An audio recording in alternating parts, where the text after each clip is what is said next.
Good afternoon, ladies and gentlemen, and welcome to the REDDE NorthGATE PLC Interim Results Investor Presentation. Throughout this recorded presentation, investors will be in listen-only mode. Questions are encouraged. They can be submitted at any time via the Q&A tab that's just situated on the right-hand corner of your screen. Please just simply type in your questions and press send. The company may not be in a position to answer every question it receives during the meeting itself. However, the company can review all questions submitted today and will publish those responses where it's appropriate to do so on the Investor Meet Company platform. Before we begin, I would like to submit the following poll, and I would now like to hand you over to the Head of Investor Relations, Ross Hawley. Ross, good afternoon, sir. Hi, good afternoon, and thank you, and welcome everybody. This session is part of our interim results roadshow program and is the second online session we've undertaken, the first being at our full year results in the summer. Do please have a look at the earlier one if you want a little bit more detailed introduction to the business on that, but this is going to focus really on our results. But I have with me Martin Wall, Chief Executive of the company, and Philip Vincent, CFO. I was going to first ask Martin to just do a short recap of the business, but really just highlights in terms of our interim results. And then we'll go into some themes and questions. And obviously, Philip will also talk at some point about the financial performance and cash flows of the business. So do please put questions into the chat and we will manage those as we go through. But I really wanted, with that, to then hand over to Martin to talk through the highlights of the results. So, Martin. Okay, thanks, Ross. And good afternoon, everybody. Just to sort of recap what we do so that we understand what the business is about. I think our purpose could best be described as keeping customers mobile. From our perspective, we have an integrated services platform which deals with the life cycle of events that can happen when customers are either running a fleet or have some form of claim or service that they need to deal with under their insurance. I think we can best describe the provisions as services like vehicle replacement, vehicle rental, repair, where we own our own body shops, salvage, vehicle disposal. We have our own brand, Van Monster and La Ocasión in Spain, which sells used vehicles. A Van Monster brand is the biggest seller of used vehicles, used vans in the UK. So we have some very good sort of data points on what's happening in the market. And as I say, it's about a plethora of services across our platform in the life cycle. So just imagine any event that happens, whether that's roadside recovery following an accident, replacement vehicle, taking a vehicle to a repair body shop to have that repaired, courtesy vehicles, legal services recovery, salvage and disposal. So as I say, quite a range of services across our platform.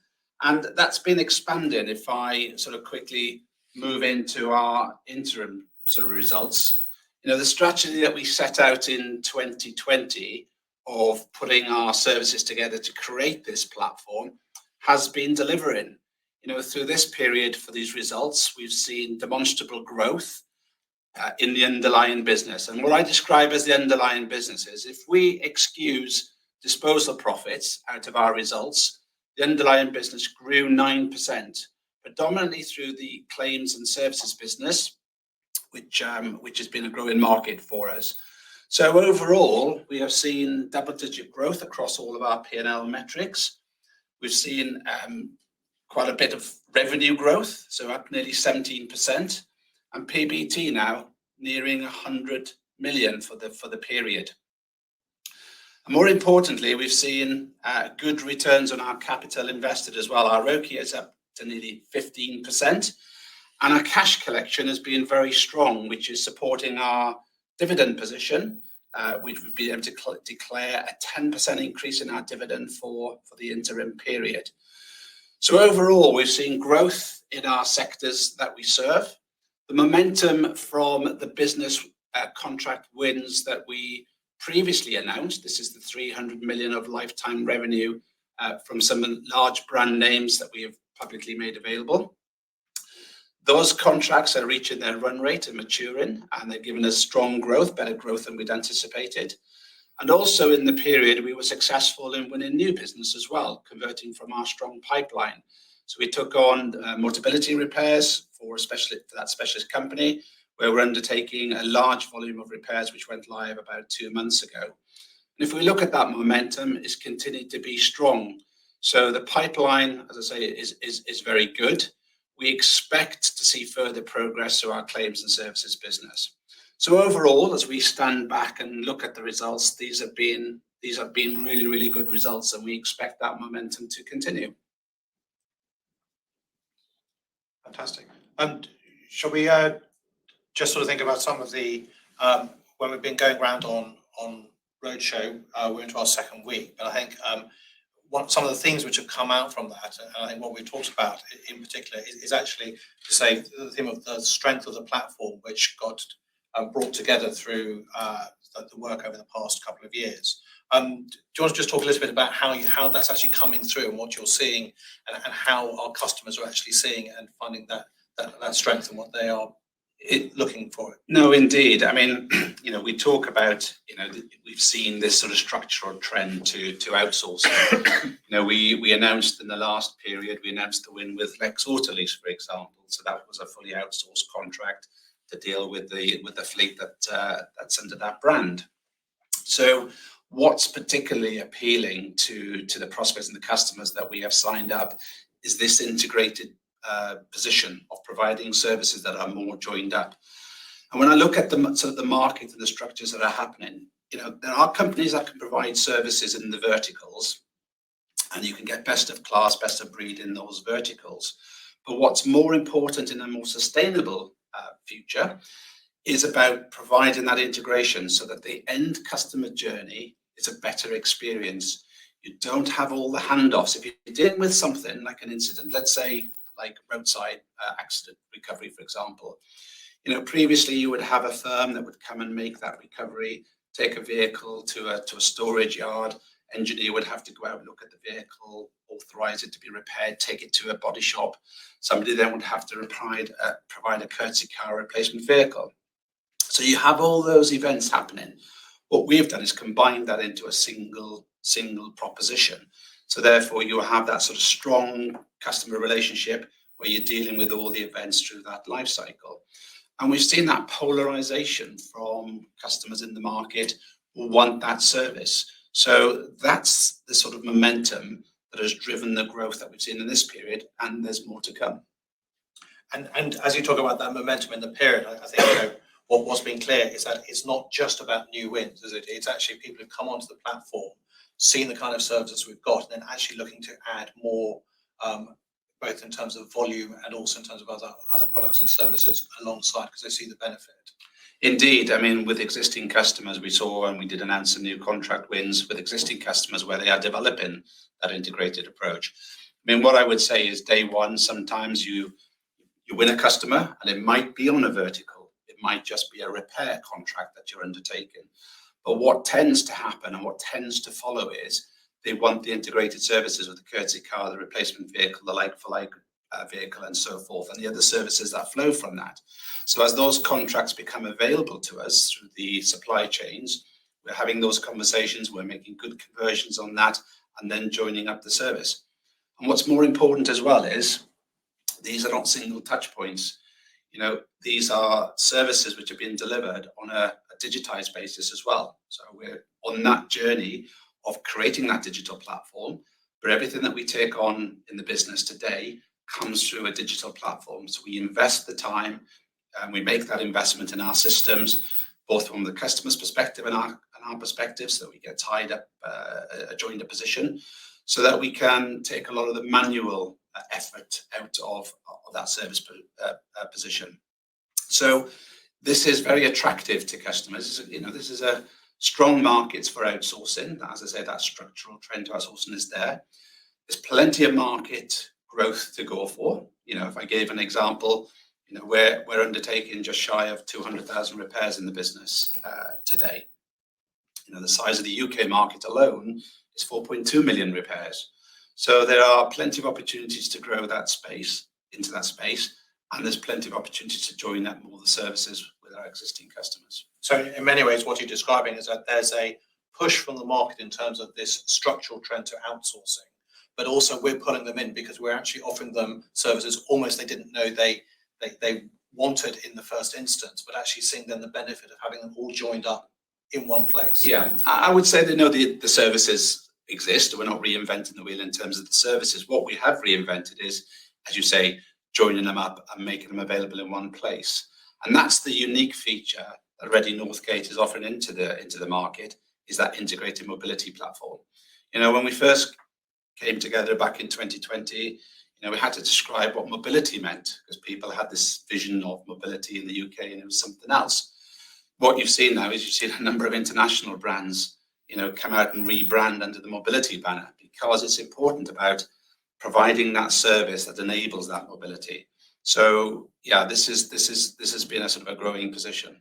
Okay. Yeah, so it's a differentiated offering from people. Indeed. And with that strength, in some ways comes, I think, what we've talked about in terms of quality of earnings or visibility of earnings. Some of the statistics which we talk about in terms of contract visibility, which we have out more than 12 months. Is that something? Yeah, no, I mean that's a key point for us, Ross, to be honest. The quality of the earnings. I look at the contracts. I mean, we made a point in the interim results to say that 80% of our claims and services business was underwritten for the next 12 months plus. So these are contracts with large, insurance companies and blue chips that are multi-year, and they tend to renew in term. So we have a long-term relationship with these customers, and the new ones we'd hope to be the same. You're digitizing, you're putting the IT hooks in to be able to transact this business. As I say, they're multi-year. So these are quality earnings. I mean, the market, I feel, looks at disposal profits and says, okay, well, maybe there isn't a quality earning to that. But I say, look at the underlying earnings of the business and look at the journey that we've been on from when we merged to where we are on an underlying basis. And you can see good levels of growth, which we would expect to continue from the momentum that we have. And I think that quality of earnings, I think, is undermarked. Yeah, fantastic. I sort of think with that as a good backdrop on that, it's probably worthwhile handing over to Philip now. Maybe you just talk through some of the highlights. And obviously we talk about the underlying growth within the business. Philip, do you want to just give some highlights and some thoughts on that, please? Sure, yeah. Thanks, Ross. So I'll just give an overview on 3 slides. I think we'll start off with our key KPIs for the H1. And we had a really good, strong set of results across all of our KPIs for H1. We saw good growth, including our PBT, which grew 18.3%, and our EPS grew 18.9% in line with that growth in PBT. And EBITDA has increased 10.7%, and that strong cash flow that we've generated in the half year, we invested across our business. So we invested in fleet, we invested in working capital to take on new contracts, we invested in acquisitions such as Fridge Express at the beginning of H1, and also we've been continuing to make returns to shareholders, not only in our dividend, but also in the terms of our share buyback program, which we continue to run. And we've done all of that investment and that spend whilst maintaining our leverage at 1.6 times, which is in line with the leverage we had in H1 last year as well, and comfortably within our range of 1 to 2 times. And return on capital employed has continued to improve, so 14.8%, that's up 1.3 percentage points on the prior year. And our dividend for the half year of 8.3p is in line with our policy of paying 50% of the prior year full dividend. Now, if we go on, we can have a look at our revenue, and this chart effectively bridges our revenue from H1 last year to H1 this year. As Martin mentioned, we had just under 19% of growth in our revenues. It's demonstrating that we're continuing to demonstrate the performance of our platform to our customers. UK and I had a positive movement in vehicle supply in H1. We started to get a bit more visibility, and we were able to grow our revenues 4.4% without growing our vehicles on hire. And we did that through careful pricing actions, through our acquisitions, but also through growing our ancillary revenues, such as telematics across the business. Now, Spain has had much better access to vehicles in H1, and they were able to grow their vehicles on hire, which alongside with careful pricing, grew rental revenues 10.2% year on year. In claims and services revenue, that increased 25.7% or 86 million. And within that increase, 66 million of that increase came from the contract wins, which we've won in the last 18 months. And the platform is attracting more customers, And we also got a very strong pipeline of new potential contract wins as well. So new opportunities continue to exist.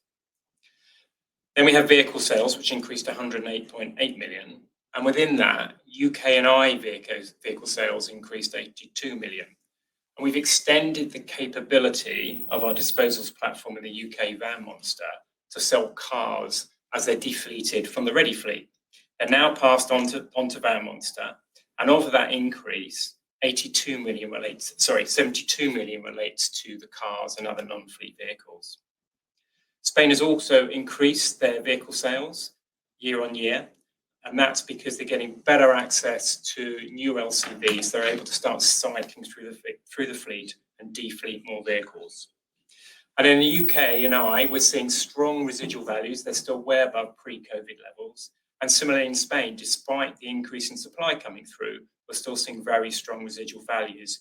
And in Spain, the PPUs have actually increased £200 year on year.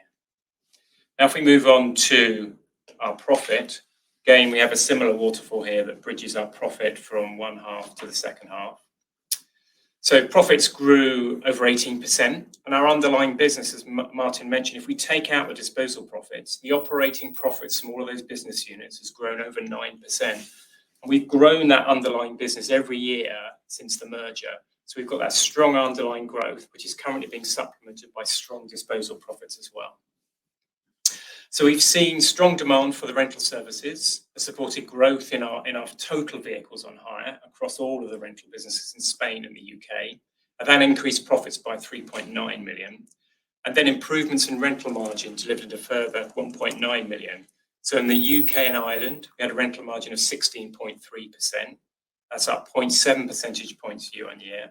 And Spain's margin increased 0.4 percentage points to 20.8%. Now, we expect UK&I's full year margin to be in line with our midterm guidance of 15%, but Spain is likely to be higher than that for longer now. And then we got disposal profits delivering an additional 10 million. So in the UK, they decreased 0.6 million, strong residual values, and still above pre-COVID levels. And in Spain, disposal profits increased 10.6 million, aided by the increased vehicle supply. And then Redde's volumes continue to grow, and the business delivered an additional 5.9 million of profits. That's an increase of 28.7%. And then interest costs increased 6.5 million due to a higher interest rate and a higher level of debt, which we use to support the growth across the business. So all in all, Ross, a very good first half. Fantastic. Thank you. And thank you. I'll come to some questions and try and weave them in. So do please keep on answering questions. And Philip, I think we'll talk about cash flows, which I think some questions are a little bit later on. But Martin, just coming back to you, a lot of focus, as ever, has been on vehicle supply. And I think it'd be good to get your thoughts on how you see this developing. Clearly, there's been some easing in Spain. And actually, I think you've talked about the UK as well, having a little bit more visibility and more conversations with the OEMs. Do you want to sort of take both markets and give some thoughts on that? Yeah, okay, Russ. I mean, look, I'll start with Spain because I think that's probably the easiest conversation. You know, supply of van and sort of car has not been problematic at all. So what we've seen is that we've been able to take on new fleet, meet the demand that we have from the customer base and new customers in Spain. And we've seen VOH and we've seen the sort of overall position in Spain growing as a result of that. Equally, that's allowed us to rotate the fleet in Spain. So when we look at the sort of the stock that we have, you know, that Spain is now coming down in terms of age of fleet as a result of that sort of rotation. And despite that strong supply, you know, residual values have stayed relatively strong compared to historical positions. So, you know, that sort of supply-demand curve hasn't quite worked in the normal sense. So we're still seeing very strong position there. And there is some good underlying growth that we're getting in Spain as a result of that, such that we will be expanding the network to take on that growth as well. And then if we turn to the UK&I, where, you know, what I'd say, first of all, is, you know, getting hold of cars is not a problem. There seems to be plentiful supply of cars from a wide variety of manufacturers. However, on van, you know, 2023 has been a challenge in that scarcity. The estimates from the Society of Motor Manufacturers and Traders still shows that new registrations for vans will undershoot the long-term average. So from our perspective, we see another 12 to 18 months where we're still playing catch up on registrations. And because vans are a workhorse for many, many businesses, it's not something that you can go without. So, we've seen strong demand despite not having vehicles available, and sometimes we've seen that strong demand coming into the business for vehicles. So even though we've taken the fleet down and rotated some of the fleet out in the UK and I, we still achieved higher revenues and higher profitability by working the assets even harder from what we've got. But as we look forward, what we can see with orders from OEMs on the progressive position is that more supply will come into the market for vans in 2024. We've agreed terms with the majority of manufacturers, and there is a sort of an underscore there in terms of what type of productivity we will see from new supply. So I'm more confident in terms of what's coming through the pipe. As I say, it's still going to fall short of what long-term average looks like, but nonetheless, supply will pick up. Fantastic. I see a question from Steve here about the electric vehicle dynamics in terms of how do we actually handle them on the fleet? Do we publish statistics? To which the answer is we do. And actually on the website, you'll see some pie charts with those. But how do you see the EV market developing, and what are customers saying to us about what they're interested in? So on the car fleet, the first thing I'll say is both on the car fleet and the van fleet, we run just ahead of the UK in terms of what's on our fleet compared to the UK car park. For cars, I think people are sort of starting to normalise. More people are getting electric cars, therefore a lot more will come through our business, whether we're replacing them, repairing them, or whatever through the UK. On vans, I would say that the market is still playing catch up. There hasn't been what I would call a proper workhorse for van that can replace a combustion engine van at the moment. However, it is getting better. We've been running open days at a number of our branches where we've had all the product lineup from manufacturers across the EV van, and we've invited customers, new prospects, to come and have a look up close so they can sort of test drive and evaluate what the capabilities are of the product. And we've seen some good take up. We had our first big 100 plus order from a large energy company, which was good news. And we've seen that interest in terms of customers placing some orders for EV vans as they come on board. But clearly, the government has pushed back that date, Ross, in terms of that transition from 2030 to 2035. We're keeping up our momentum because we see this as a good way of transitioning with our customers. We're keeping up the momentum with our open days and that evaluation. And I think we will continue to see an uptick, but we're not going to speculate. We will get product that customers want, and we will stay ahead of the UK car park on the basis as things evolve. Fantastic. You said the word customers there a number of times, and Ross N, not me, was asking a question just in terms about customer service and how you track those and how you take into account sort of customer interest and focus. Obviously, it's been a core focus for the business, always is, but just in terms of how customer service is managed and how you look at those, is there anything you'd like to talk about? Well, look, most businesses are only good as their sort of customer service, and with our platform, as I said, it's been unique and something very different in the market. It's important that we get that sort of customer journey through all of our sort of touch points right. We have a number of measurements that we look at in terms of sort of feedback. We do our own questionnaires. We get sort of public, things like Trustpilot and so forth. So we get feedback from customers. As I say, we also do one-to-one as well, just to make sure that what we have and what we're going to have in terms of products and so forth are the right things for the customer. But we take feedback all the time. Good or bad, we take feedback. Our teams are absolutely primed to provide really good customer service, and we take pride from that. And if we do get it wrong, we take that feedback, we put it right, and we move on. But we have a very strong proposition, good indicators, as I say, for that feedback. And as I say, we try to make sure that we're ahead of the game in terms of what we're delivering for customers. Yeah, fantastic. Philip, I wonder if now's a good time for you to just talk a little bit through the cash flow elements. I've been talking about vehicle supply, which obviously is a key dynamic within that, and maybe run through how you've sort of talked about our capital allocation and the cash flow profile. Yeah, sure. So we'll pull up the slide on cash flow, which we shared in our interims deck last week. Just let Jamie pull that up.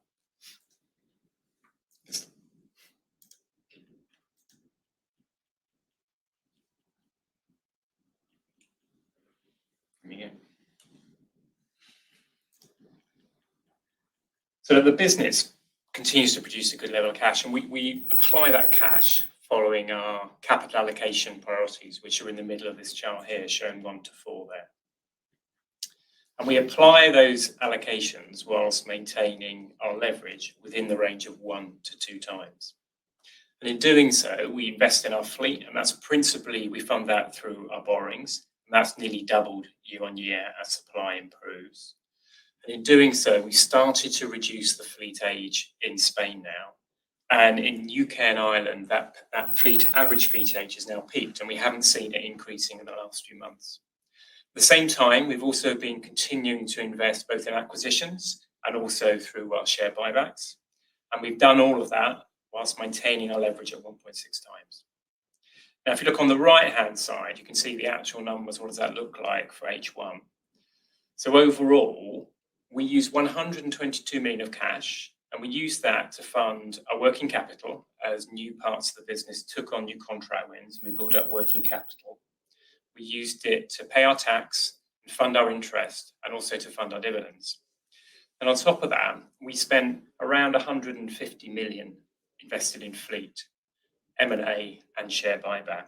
And we part fund those through our debt, and that's our private placement money, our RCF facilities, and also our contract hire. And our debt overall increased 94 million, representing that investment. Now in H1 also, we spent probably around about 25 million of that net replacement capex, actually reducing our fleet age. And we'll continue to invest in our fleet as that age reduces. Now, the market is operating a much older age than it used to, so we're not trying to get that down to our pre-COVID age levels for our fleet. We're going to maintain our average age of a fleet in line with what the market requires. We're not going to get ahead of it, and we're not going to lag behind it. So we're not going to see a sudden outflow of cash as we start to invest to bring down the age of fleet. It's going to be gradual, and it will be entirely in our control, and it will be a different rate in Spain as it is in the UK as well. And when we look at how much we're spending on our capex, we're looking at that again through our leverage lens, making sure we're within that 1 to 2 times. So at the same time, when we've got 755 million of net debt on our balance sheet, that's backed by the investment in our vehicles. And we've got over 1.2 billion net book value of vehicles on our balance sheet at the half year. And it's that discipline model which we apply every time we're acquiring vehicles directly from the OEMs. We're then servicing, maintaining them, and we're deciding when we dispose of them through our disposal channels, both in the UK and in Spain. And you can see we're generating good returns from those. You can see all of our metrics are moving in the right direction. We've got strong margins above that which we expected them to be at this point. And we've got growing return on capital employed. And that's also above our WACC for our business. So that's how we apply our cash, strong cash generation, apply our capital allocation priorities, and managing our net debt in line with our leverage overall, which is asset backed. And then the other thing I just would also point out, Ross, is making sure we don't forget, is that over 56% of our borrowings at the half year were fixed. And of that fixed, we're paying an average of 1.3%, which is fixed out for 10 years. So we're actually got a good lot of insulation from interest rates as well, which hopefully will be, but we don't know that yet. And our average cost of borrowing is 3.5% across all of our debt. Fantastic. Just to carry on, Philip, to either really, William was asking a question just about the difference between cars and LCVs in terms of the residual values, and sort of thinking about the LCV, which is obviously the bulk of our fleet. I don't know which one of you would like to take it, but just in terms of, we've always said that that's a sort of a gentle curve coming down. Is that still our view? And what's the drivers behind that? Yeah, I'm happy to take that one, Ross. So look, I mean, just over 3 years ago, we were saying when sort of the market came out of COVID in terms of what RVs may or may not do. What we were able to say is that the undersupply was creating a sort of stronger RV position in the market, both for car and vans. What's happened? So we roll on. I said earlier that I think sort of with vans, that's going to last another 12 to 18 months. So we're seeing car depreciation, residual values come off more sharply in the last sort of 2 months, and you might say that's expected with that oversupply, or not oversupply, but more supply coming into the market. Vans are a bit different. So I think, because businesses need the vans as their workhorse, we've seen that be a little bit more gradual. So vans residual values have not come off as sharply. We've always said they'll come off and will continue to come off because they're against very historic highs, but not as sharp as cars. And our belief is that's probably, as I say, another 12 to 18 months of strong position because of that undersupply. Okay, thank you. There have been a number of questions. I think, Ian, I'm just going to use this to summarise a lot, just in terms of sort of the growth opportunities which you see within the business. Philip, you've kind of run through that capital allocation, but Martin, in terms of sort of the organic and the inorganic opportunities and how you think about those, maybe you'd like to just sort of run through the thoughts. Yeah, so I mean, I look back over the last sort of 3 years, we've done 6 acquisitions where we've added in to our capabilities. Philip mentioned sort of Fridge Express, which does temperature control vehicles. We saw that they had vans, temperature control vans. Saw that as an addition to the capability in the UK and I in terms of what we could offer into the market. So we got new market sectors like pharmaceutical and food distribution. And we've seen already our capability in cross-selling from our sort of our platform of services into the customer base as well. And Blakedale was an even better example. It's got a longer term to run, so that's over 12 months now. But Blakedale is traffic management specialist, so providing vehicles from 18-ton workforce protection units on the motorways through to your 3.5-ton drop-side vehicles that provide that sort of everyday utility on key infrastructure projects and welfare units as well. We've almost doubled the size of the fleet in that business since our ownership. We've seen very large customers taking on more vehicles, using the strength of the platform that we have to be able to develop with us. So that's capabilities. And then I look at the market more generally with other opportunities that we see crossing our desk.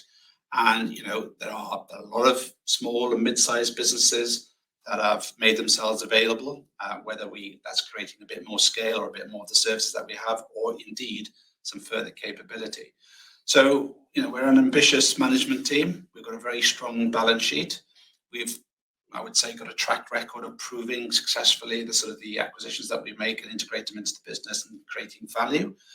And I think that our balance sheet gives us the opportunity to do further things if we see value being created from that. Yeah. And then on the organic side of things, Ross, just to answer that bit of the question as well. Thank you. Yeah, I mean, I said this very strong momentum. I mean, I underline the strength of the pipeline. We've got good conversion rates. We've seen some, good contract wins that we've announced. We put names to those contracts as well. These are, they can be quite lumpy, big contracts that come out of there that we put a lot of time and investment into to secure. They go through a long process of due diligence, etc. But, I'm very confident that with that strong pipeline, that we will see more organic growth coming from that pipeline converting, not only, into the full year and beyond. And that plays the quality of the earnings, as I say, in these sort of multi-year contracts. And to just carry on that, because Martin was asking a question just about, to try and say who are our biggest competitors or who do we come up against, particularly in that sort of that repair, credit repair, accident claim side. Is it always the same person, or actually are there very few competitors who can do what we do? And so it's really back to that silo conversation. I mean, look, you'll have competitors in the verticals for sure, in that sort of non-integrated space. And we see some of the big names. I won't mention them in a public broadcast, but you see some of the big names there that come up against rental. But there, as I say, there's nobody else that is providing that sort of full life cycle of services in the same way that we do. So the way that we see competition is a choice between those procuring the services as to whether they want that integrated platform or they want to remain in the verticals and try and do something themselves. We say there's better value, a better customer journey is created when you go across the platform. And you don't have to have everything end to end. I mean, you can choose 3 or 4 things from the platform, and that could work very nicely for what you do. But I wouldn't say that there's one single competitor that we're up in a tender 1-to-1, and it's the same sort of position. So as I say, it's really between integrated or non-integrated in terms of the services we provide. Okay, that's good. So when I'm looking at the questions, we're coming to sort of the end of the questions, but There are a couple which I'm going to ask towards the end, but I think maybe we came out with an outlook statement which was very positive. Clearly, we gave a positive view in terms of market expectations, etc. Do you want to? I think we may well have the slide. That would be helpful, and just kind of talk about how you're seeing business from here, the second half, and why we came out with that comment. Okay, yeah. I mean, look, as I said, I look at the quality of earnings. I look at the underlying position. I look at that momentum, and these contracts, I say, they are multi-year repeating. So we can look through on that, and we can have every confidence of delivering on our sort of, at least our full year. We put a modest upgrade in, and I think we would say, as some analysts have said, there's risk to the upside. That momentum is very strong. I can't speak confidently enough about where we are positioned in the business. And that's the claims and services business. The rental side of things, Spain has had a very, very good period and will continue to do so.